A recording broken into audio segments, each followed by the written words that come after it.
பார்த்து வருகிறோம். திருபுவனம் அஜித்குமார் கொலை வழக்கு உயர்நீதிமன்ற கிளையில் விசாரிக்கப்பட்டு வருகிறது. மடப்புரம் கோயில் தற்காலிக ஊழியர் அஜித்குமாரை பல வகை தடிகள், பிளாஸ்டிக் பைப், ஸ்டீல் கொண்டு தாக்கியுள்ளதாக வாதங்களை முன்வைத்து வருகின்றனர். அஜித்குமார் மரணம் தொடர்பான பொதுநல வழக்கில் உயர்நீதிமன்ற கிளையில் வழக்கறிஞர் ஹென்றி திவேன் வாதங்களை முன்வைத்து வருகிறார். கூடுதல் விவரங்களை செய்தியாளர் வெற்றியிடம் கேட்கலாம். வெற்றி, இந்த வழக்கின் நிலவரம். சிவரஞ்சனி, மடப்புரம் பத்ரகாளியம்மன் கோயிலினுடைய தற்காலிக காவலர் பணியிலிருந்து அஜித்குமார் போலீசார் விசாரணைக்கு அழைத்து சென்று தாக்கியதால் உயிரிழந்த விவகாரத்தில் 5 காவலர்கள் கைது செய்யப்பட்டிருந்தார்கள். இந்த விவகாரம் தொடர்பாக மதுரை உயர்நீதிமன்ற கிளையில் பொதுநல வழக்கானது சிவகாசியை சேர்ந்த வழக்கறிஞர் என்பவர் மாரிசால் தாக்கல் செய்யப்பட்டிருக்கிறது.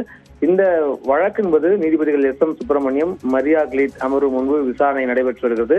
இது மிக முக்கியமாக பல்வேறு வாதங்களை பாதிக்கப்பட்டவரின் தரப்பில் நின்று வழக்கறிஞர் ஹென்றி திபேன் வாதிட்டு வருகிறார். அஜித்தை தாக்கிய காவலர்கள் தாக்கியதற்குண்டான புகைப்பட ஆதாரங்கள் மற்றும் வீடியோ ஆதாரங்களையும் நீதிமன்றத்தில் அவர்கள் சமர்ப்பித்திருந்தார்கள். அதில் பல வகை தடிகளை வைத்தும் பிளாஸ்டிக் பைப்பு, ஸ்டீல் ராடு போன்றவற்றை வைத்து அஜித்தை காவலர்கள் தாக்கியதாக வழக்கறிஞர் ஹென்றி திபேன் நீதிமன்றத்தில் அவருடைய வாதங்களை முன்வைத்து நீதிபதியிடம் முறையிட்டு வருகிறார்.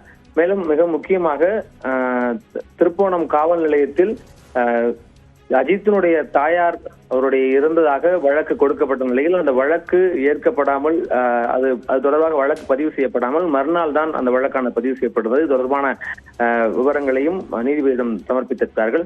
மேலும் காவல் நிலையத்தில் இருந்த SP அஜித்தினுடைய அம்மாவிடம் உங்கள் மகன் இறந்து விட்டதாக ஒரு தகவலை தெரிவித்ததாக ஹென்றி திபேன் கூறியிருந்தார். அது பிறகு எந்த வழக்கும் பதிவு செய்யப்படாமல் இருந்திருக்கிறது. நேற்றைய தினம்தான் வழக்கானது பதிவு செய்யப்பட்டிருக்கிறது. போலீசார் கடுமையாக தாக்கியதால் உயிரிழந்ததற்கான ஒரு சிறந்த உதாரணம் என்பது இந்த வழக்கு சிறந்த உதாரணம் என்றும் ஹென்றி திபேன் தெரிவித்திருக்கிறார்.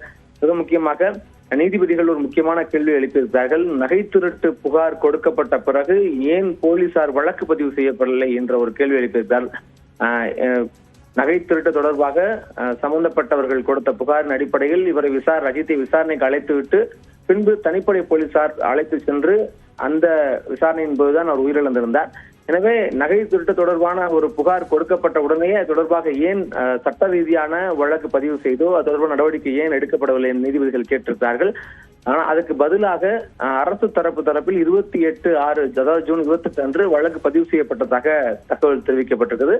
மேலும் நேற்று இரவே அது ஆன்லைனிலும் பதிவேற்றம் செய்யப்பட்டதாக ஹென்றி தரப்பில் தெரிவித்திருக்கிறது. அரசு தரப்பில் புகார் தெரிவித்தவுடன் CSR பதிவு செய்யப்பட்டதாக இப்படியாக மாறி இந்த வாதங்களான சென்று கொண்டிருக்கிறது. இந்த அஜித்தினுடைய இறப்பு தொடர்பாக நேற்றே உயர்நீதிமன்ற கிளை நீதிபதிகள் மிக கடுமையான விமர்சனத்தை முன்வைத்திருந்தார்கள். அவர் என்ன தீவிரவாதியா, அவரை அடித்து கொலை செய்ய வேண்டியதற்கான காரணம் என்ன என்பது தொடர்பான பல முக்கியமான கேள்விகளை எழுப்பியிருந்தார்கள். அதனால்தான் தற்பொழுதும் அந்த வழக்கு பொதுநல வழக்காக பதிவு செய்யப்பட்டு அது தொடர்பான முக்கியமான விவாதங்கள் நடைபெற்றுக் கொண்டிருக்கிறது. ஏன் வழக்கு பதிவு செய்யவில்லை நீதிபதிகள் எழுப்பிய கேள்விக்கு வழக்கு பதிவு செய்திருக்கும் என்ற தகவலை அரசு தரப்பில் தெரிவித்திருக்கிறார்கள். அதுதான் தற்போதைய நிலவரமாக இருக்க சிவரஞ்சனி. இன்னும் அடுத்தடுத்த வாதங்கள் முன்னகரும் போது என்ன விதமான நடவடிக்கை எடுக்கப்படுகிறது, நீதிபதிகளுடைய தீர்ப்புகள், கருத்துக்கள், அது தொடர்பான விஷயங்கள் எல்லாம் இன்னும் சற்று நேரத்தில் வெளியே வரும். வெற்றி, அதே போல தற்போது ஹென்றி திபேன் வாதங்களை முன்வைத்திருக்கிறார். இது தொடர்பான வீடியோ ஆதாரங்களும் கொடுக்கப்பட்டிருக்கின்றன. இந்த ஆதாரங்கள் எந்த அளவுக்கு முக்கியத்துவம் வாய்ந்த ஒரு ரோலை இந்த வழக்கில் செய்யும்? தொடர்ச்சியாகவே இந்த வழக்கில் எழக்கூடிய மிக பிரதானமான கேள்வி என்பது ஒரு நகை திருட்டு போனதாக கொடுக்கப்பட்ட புகாரில் எதற்காக இவர்கள் இந்த அளவுக்கு அவரை அடித்து துன்புறுத்த வேண்டிய தேவை எதற்காக உருவானது என்பதுதான் இந்த வழக்கில் ஆரம்பத்தில் நீடிக்கக்கூடிய ஒரு கேள்வி. அந்த கேள்விக்கான பதிலை இந்த ஆதாரங்கள் மெய்ப்பிக்கக்கூடும்.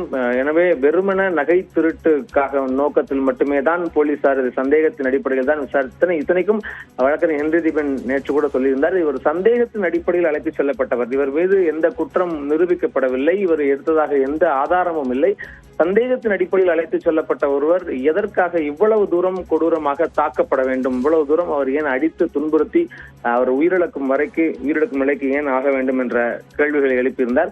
அதனுடைய நீட்சியாகத்தான் இந்த ஆதாரங்கள் எல்லாம் அதற்கு துணை செய்யும்.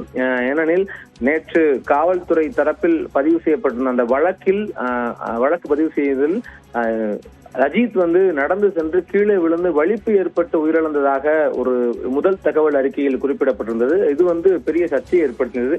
எனவே அவர் காவலர்கள் தாக்கியதால் தான் அஜித் உயிரிழந்தார். அவருக்கு மாரடைப்பு ஏற்பட்டு உடலில் 18 இடங்களில் காயங்கள் இருப்பதாக போஸ்ட்மார்ட்டம் உடற்கூறாய்வு தகவலில் தெரிய வந்திருக்கிறது. எனவே இப்படி இருக்கும் பொழுது அவர் எப்படி வலிப்பு நோய் தாக்கி இறந்திருப்பார் அப்படின்ற ஒரு கேள்வியும் காவல்துறை பதிவு செய்த வழக்கு என்பது முதல் தகவல் அறிக்கை குறிப்பிட்டது தவறு என்றதுதான் இது மூலம் தெரிய வருகிறது. அதன் அடிப்படையில் இந்த வீடியோ ஆதாரங்கள் என்பது இதை மேலும் உறுதி செய்வதற்கும் கைது செய்யப்பட்டிருக்கிற காவலர்கள் மீது இன்னும் மேலதிகமான சட்ட நடவடிக்கைகள் எடுப்பதற்கும் அவர்களுக்கான தண்டனை விவரங்களை உறுதி செய்வதற்கும் மிக முக்கியமாக இந்த விசாரணை கைதிகள், அதாவது சந்தேகத்தின் அடிப்படையிலோ அல்லது இது போல விசாரணை அழைத்து செல்லப்படுபவர்கள் மீது உரிய பாதுகாப்பு அளிக்கப்பட வேண்டும்.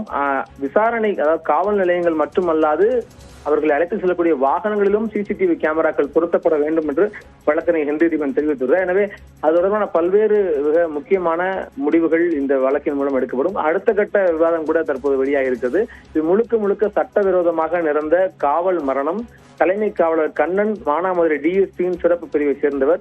எனவே என்று ஹென்றி டிபன் தெரிவிக்கிறார். மேலும் இவர் அங்கிருந்து திருப்போணம் விசாரித்தது விதி மீறுவதாக பார்க்கப்பட வேண்டும். ஏனெனில் அவர் மடப்புறம் திருப்போணம் காவல் எல்லைக்கு உட்பட்ட பகுதியில் பணியாற்றக்கூடியவர். அங்கு வசிக்கக்கூடிய அஜித்தை விசாரிப்பதற்கு மானாமதுரையிலிருந்து டிஎஸ்பியினுடைய சிறப்பு பிரிவை சேர்ந்த தலைமை காவலர் கண்ணன் எதுக்காக வர வேண்டும்? இதுவே அடிப்படையில் விதிமீறல் என்ற ஒரு வாதத்தையும் வழக்கறிஞர் ஹென்றி டிபன் முன்வைத்திருக்கார். தொடர்ந்து இந்த பல்வேறு இந்த ஆதாரங்கள் இந்த ஒரு அஜித்தினுடைய இறப்பை உறுதி செய்து தொடர்பான சட்ட ரீதியான தண்டனைகளை வழங்குவதற்கு மேலதிகமாக உதவி செய்யும். ஹென்றி டிபனின் வாதங்களுக்கு என்னென்ன எதிர்த்தரப்பு வாதங்கள் வைக்கப்பட்டிருக்கின்றன என்பது தொடர்பாகவும் பின்னர் பேசலாம். தற்போதைய விவரங்களை வழங்கியமைக்கு நன்றி வெற்றி.